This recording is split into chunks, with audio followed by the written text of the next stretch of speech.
dok. Silakan Pak.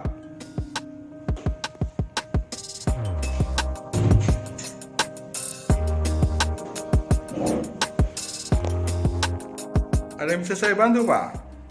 Jadi gini dok, saya tuh pusing, terus badan-badan semua sakit, pegel linu, nyeri pinggang. Ya dok, jadi saya itu sakitnya tuh di sini dok, di sini sakit, di sini kalau diangkat kayak gini tuh sakit banget di sini dok. Oh iya. Terus?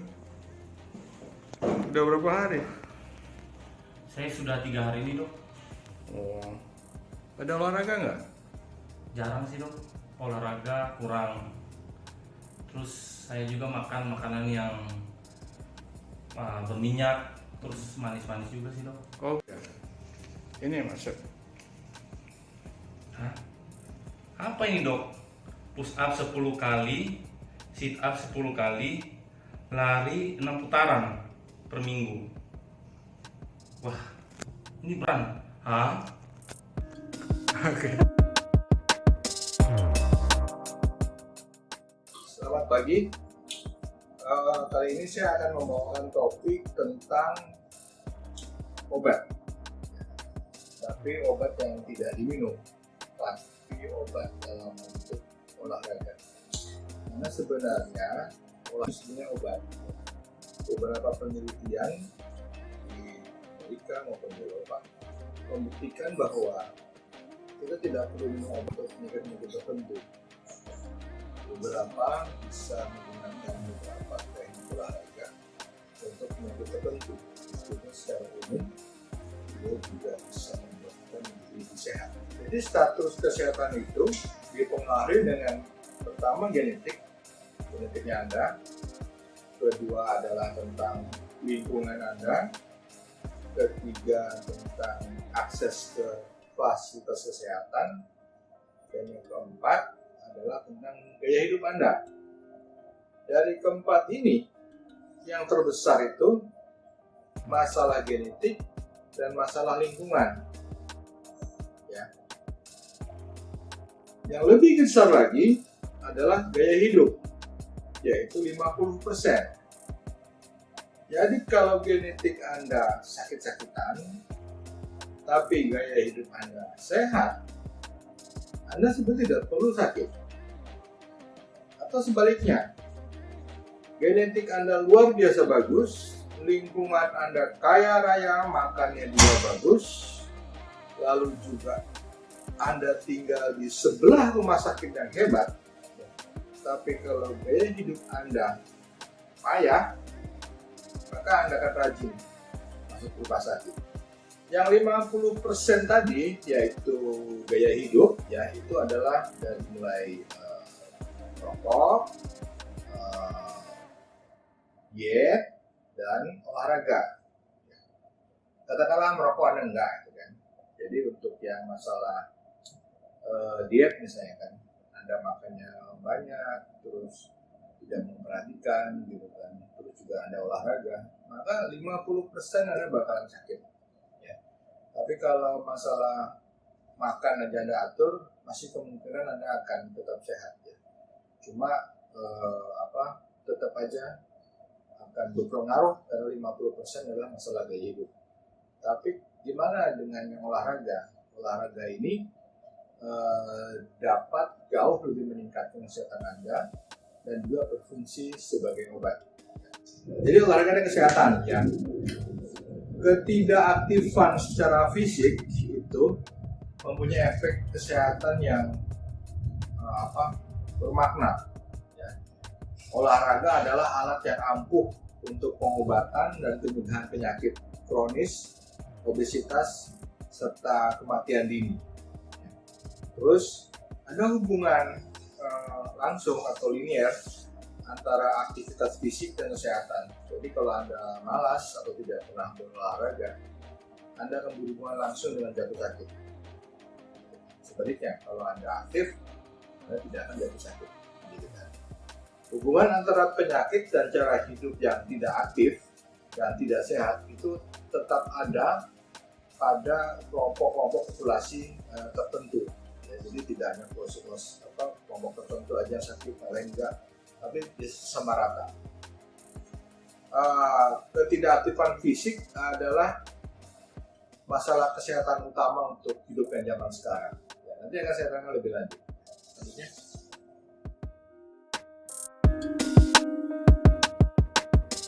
saya akan mencoba menjual sebuah obat ya.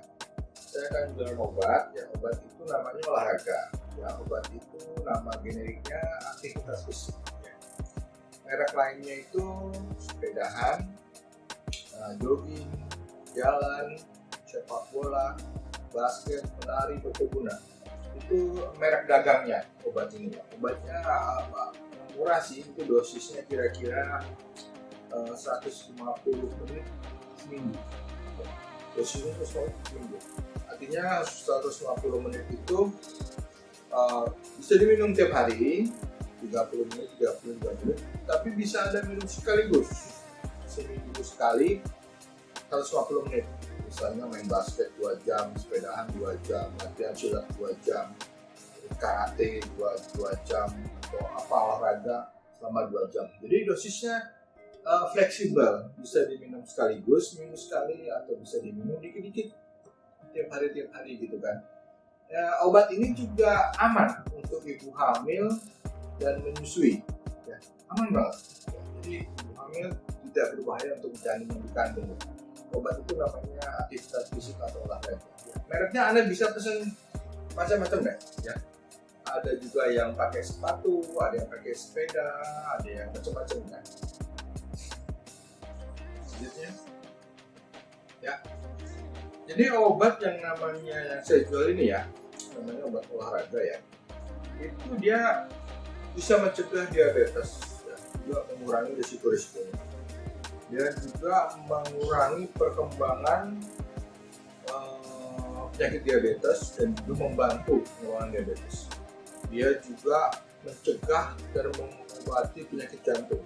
Si olahraga ini obatnya itu yang tadi sudah saya bilang itu ya. Terus juga dia itu obat ini juga kalau Anda pakai obatnya ya, itu dia menurunkan risiko kanker, ya, terutama kanker payudara dan kanker usus besar.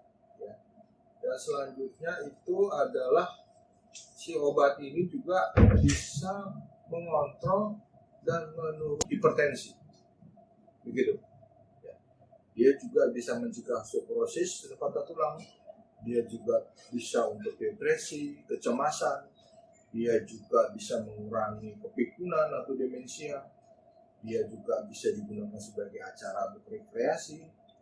Dan dia juga bisa mencegah kematian mendadak atau kematian dini. Obat ini sama nggak mahal, ya, murah ya kayaknya. Lanjutnya, kalau kita lihat grafiknya ya, makin manfaatnya itu makin tinggi seiring dengan aktivitas atau intensitasnya dan waktunya. Ya. Kalau kelamaan, kebanyakan juga dosisnya juga tidak akan bermakna. Sama seperti obat-obat yang lainnya. Anda mungkin mengenal obat-obat tertentu ya yang makin tinggi, tentunya juga misalnya Anda minum paracetamol, ya, itu kan 500 mg ya, 500 mg. Tapi kalau Anda minum paracetamol 2 kilo, itu Anda juga panasnya nggak turun gitu kan, tetap aja segitu, mungkin lebih dingin dari biasanya karena udah mati ya kebanyakan. Jadi sama seperti itu, jadi makin tinggi untuk optimal tertentu maka efeknya akan menetap. Oke. Oh, seperti kebanyakan obat ya, obat ini juga memiliki efek yang tidak diinginkan. Efek yang tidak diinginkan itu misalnya adalah berkeringat, terus cedera, capek, dan bisa mati sebetulnya. Kalau Anda over gitu kan, kayak maintenance terus mati, membuat minum atau segala macam, itu efek yang tidak diinginkannya. Secara administratif ya, obat ini tuh terserah. Anda mau minum sendirian, Anda mau makan atau minum obat ini rame-rame boleh. Anda mau minum obat ini sambil di gym, Anda mau minum obat ini di kolat atau kelompok latihan, atau Anda juga bisa minum obat ini di jalanan gitu kan, bareng-bareng gitu kan, bisa, boleh. Obatnya bebas gitu kan. bisa Anda lakukan sendiri obatnya. Oke, namanya obatnya olahraga ya. Obat ini ya, olahraga ini itu yang sudah didata dan tidak terbantahkan ya, adalah obat untuk diabetes mellitus, kanker payudara dan usus, untuk darah tinggi, untuk masalah depresi, pengeroposan tulang, untuk pikun, penyakit jantung koroner, dan juga obat ini bisa menurunkan angka kematian. Nah, penyakitnya apa aja, tapi dia bisa menurunkan angka kematian. Ya. Oke.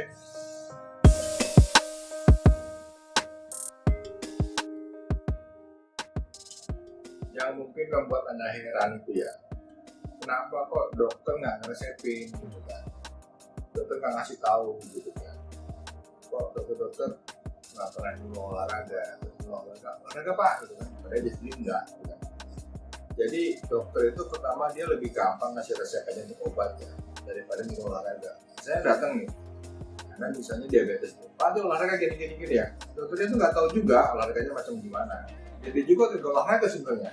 Jadi dia nggak ngerti gitu kan olahraganya seperti apa gitu. Terus yang kedua, dokter juga tahu bahwa pasien itu nggak patuh sama dokter. Obatnya 10 tebusnya 5, nggak pernah habis gitu kan. Rumah sakit nggak, rumah sakit gitu kan. Suruh kontrol nggak, males gitu kan.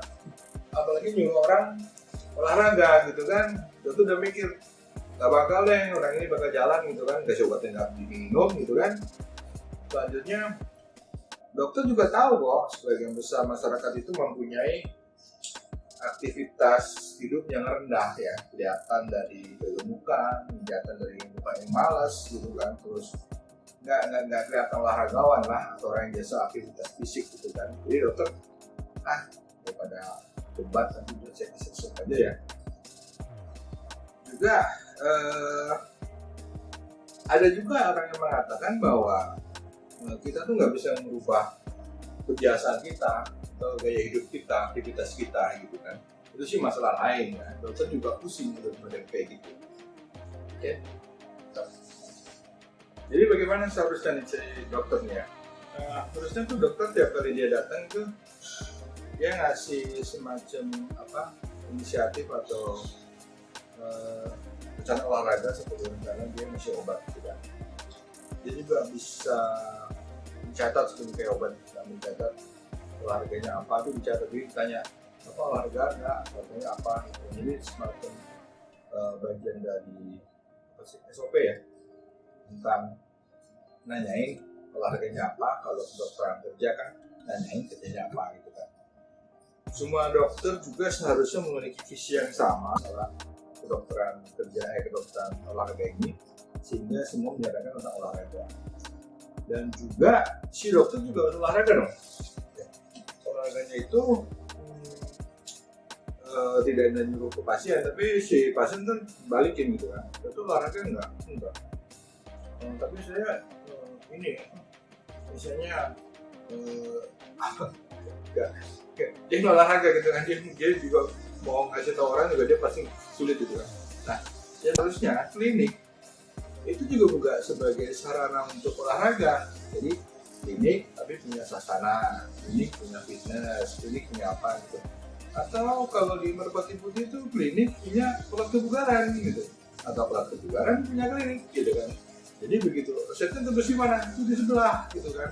Apa yang suruh push up gitu kan.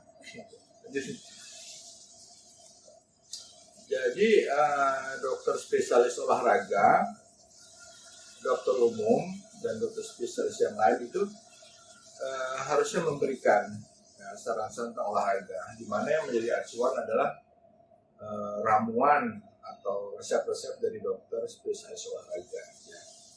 Dan dokter umum nanti mengacu kepada apa yang diarahkan oleh dokter olahraga. Gitu kan. Nah, di luar dokter, yaitu adalah pelatih ya, pelatih fitness, pelatih kebugaran, pelatih bela diri, pelatih itu juga harus dibekali juga supaya jangan pelatihannya itu tidak menentu arahnya. latihannya untuk remaja sama latihan untuk orang tua gitu kan. Enggak tepat juga gitu. Jadi harus juga diturunkan kepada level-level pelatih sehingga aspek kesehatannya bisa merata di semua orang. Selanjutnya penilaian kesehatan awal, jadi kalau datang itu asesmen dulu, tensinya berapa, suhunya berapa, olahraganya apa, SpO2 berapa, kolesterol berapa, jantungnya gimana, itu asesmen awal.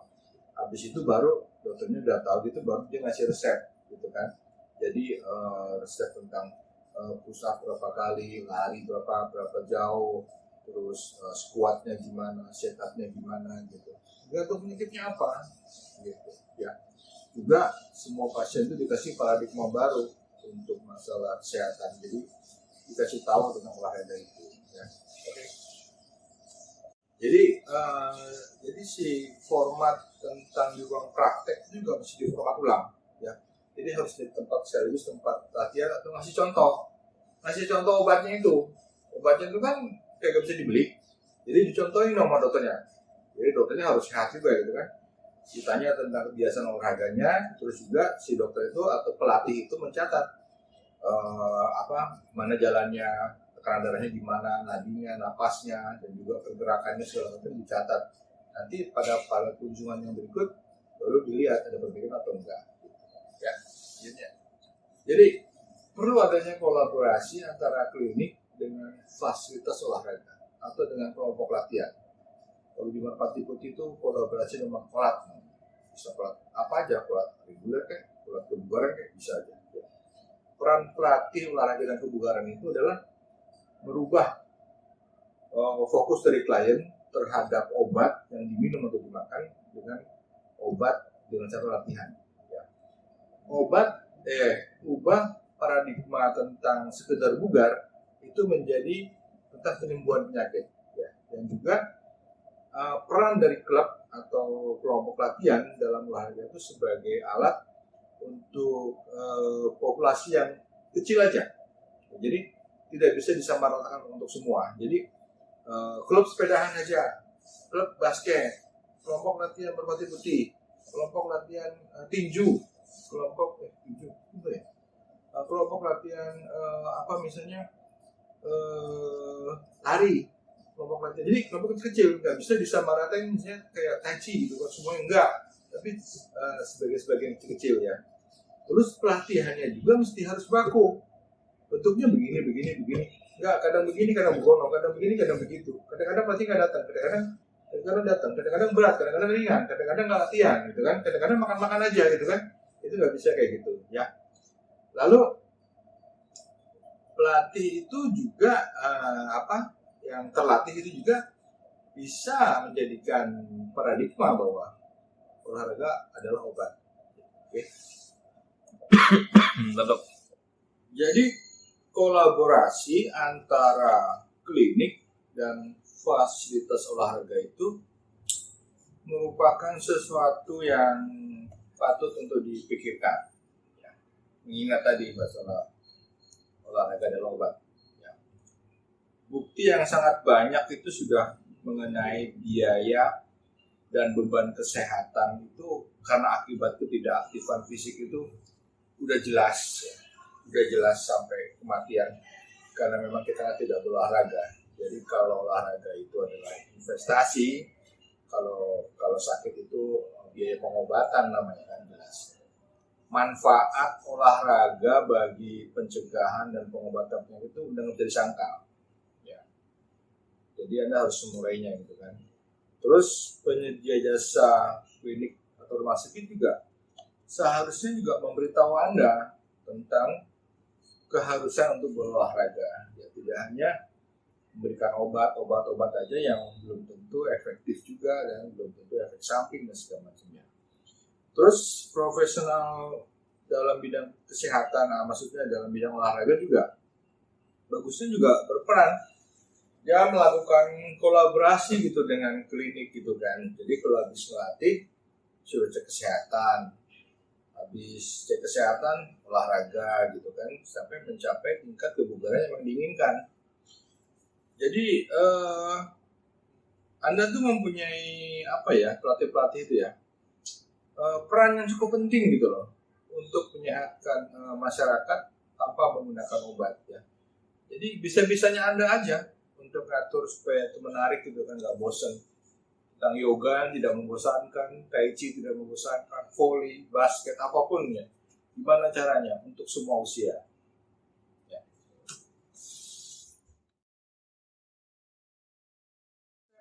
Olahraga itu cuma itu doang, FITT ya. Frekuensi, intensity, type, tipe, dan time atau waktu. Frekuensi berapa sering, intensitas itu berdasarkan denyut jantung, tipenya, tipe HIIT, yoga, karate, silat, basket, volley, lari, apa aja gitu kan. Terus juga waktunya 80 menit, 2 jam, 3 menit, 1 menit, 10 menit, dan lain-lain ya. Oke. Olahraga itu namanya investasi kesehatan. Kalau sakit itu namanya biaya pengobatan. Ya. Mending capek olahraga atau capek karena sakit-sakitan.